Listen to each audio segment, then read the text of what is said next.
मेरा मानना है कि अगर मैं चेयरमैन का पद लेता हूं तो किसी को आपत्ति नहीं होगी, है ना? टोकस के ये शब्द एक ढोल की तरह लग रहे थे जो सभी के मन में गहराई से उतर गए, जिससे वो चुप हो गए। ये एक्विजिशन के दस्तावेज हैं, प्लीज आप सभी एक बार ध्यान से पढ़ लीजिए। इतने में वहां मौजूद सभी एक ही दिशा में देखने लगे और पीछे से करण निकलकर सामने आया।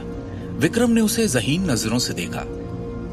मैं हूं करण नारंग, लेकिन मैं ये नहीं समझ पा रहा हूं कि आपको मुझसे क्या काम है मिस्टर विक्रम टोकस।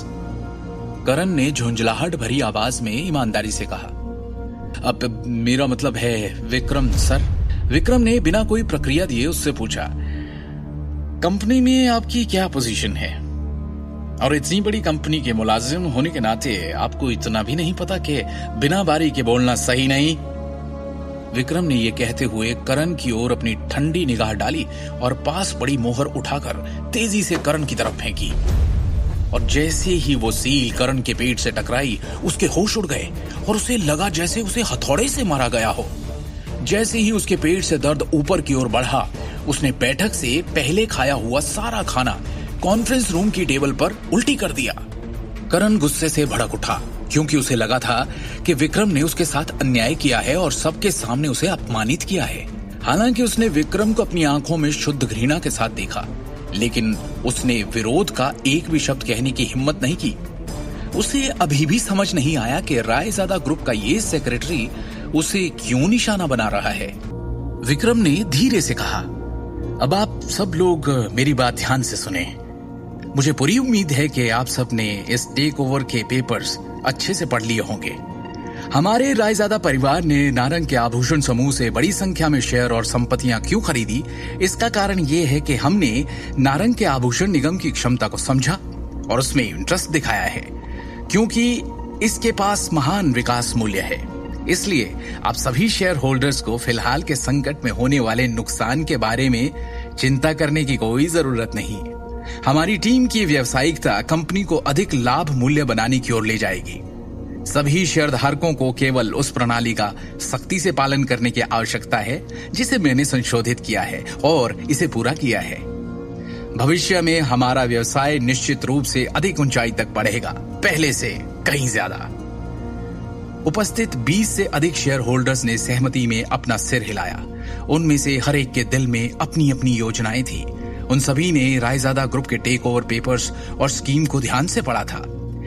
ऐसा लग रहा था कि दिल्ली के रायजादा समूह का नारंग के आभूषण समूह को एक बार में खत्म करने का कोई इरादा नहीं था। उनके जैसे छोटे शेयर होल्डर्स पर सभी योजनाओं और अनुबंधों का कोई प्रभाव नहीं पड़ेगा। इस प्रकार वो अभी भी पहले की तरह प्रॉफिट में शेयर्स का आनंद ले सकते हैं। इसके अलावा इस योजना ने उन्हें परोक्ष रूप से रायजादा ग्रुप का हिस्सा भी बना दिया, जो अपने आप में बहुत बड़ी बात थी।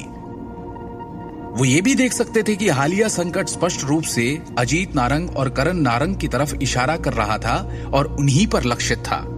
और इसका नतीजा ये होगा कि इन दोनों कार्यकारी निदेशकों को जबरदस्त नुकसान हुआ था। उन्होंने न केवल महत्वपूर्ण मामलों में बोलने का अधिकार खो दिया, बल्कि उनकी संपत्तियों और शेयरों की संख्या को भी भारी झटका लगा। वो अब तक सारी प्रेरणा और आशा खो चुके होंगे। हालांकि एक व्यक्ति जिसे सबसे बड़ी हार का सामना करना पड़ा, वो था नारंग परिवार का तीसरा भाई, अमिताभ नारंग। उन्होंने न केवल डायरेक्टर्स बोर्ड का सारा नियंत्रण खो दिया, बल्कि उनकी प्रतिष्ठा भी चरमरा गई थी। आज की घटना निश्चित रूप से दिल्ली शहर के पूरे व्यापारिक उद्योग में फैल जाएगी और उसे हंसी का पात्र बना देगी। ऐसा लगता है कि उसके लिए फिर से अपनी प्रतिष्ठा हासिल करना बेहद मुश्किल होगा। हालांकि अजीत नारंग और अमिताभ नारंग ने शुरू में बदसूरत भाव प्रकट किए, मजबूरी में सिर्फ एक मुस्कान दी और विक्रम की सराहना की और उसे बधाई देने के अलावा वो दोनों और कर भी क्या सकते थे। इस किस्से के करीब 6 घंटे बाद रात में हम जाते हैं एक 5 स्टार होटल के एक आलीशान से लग्जरी सूट में। उस कमरे का दरवाजा खुला और उसमें से विक्रम टोकस अंदर आया।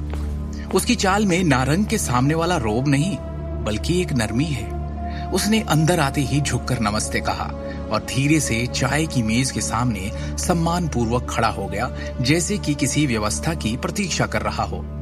उसके सामने सोफे पर कोई बैठा है, जिसने हाँ में सिर हिलाया और विक्रम ने अपना लैपटॉप खोलकर उस इंसान के सामने रख दिया। लैपटॉप रखते हुए उसने कहा, काम हो गया। चाय की मेज पर रखे लैपटॉप पर एक वीडियो चलने लगा जो उसी दिन नारंग समूह की कंपनी की इमारत में हुई बैठक में जो कुछ हुआ था वही सब दिखा रहा था। आगे की कहानी जानने के लिए देखिए अगला एपिसोड सिर्फ पॉकेट एफएम के यूट्यूब चैनल पर और शिवम द हिडन वॉरियर के सारे एपिसोड्स को सुनने के लिए डिस्क्रिप्शन में दी लिंक से डाउनलोड करें पॉकेट एफएम ऐप।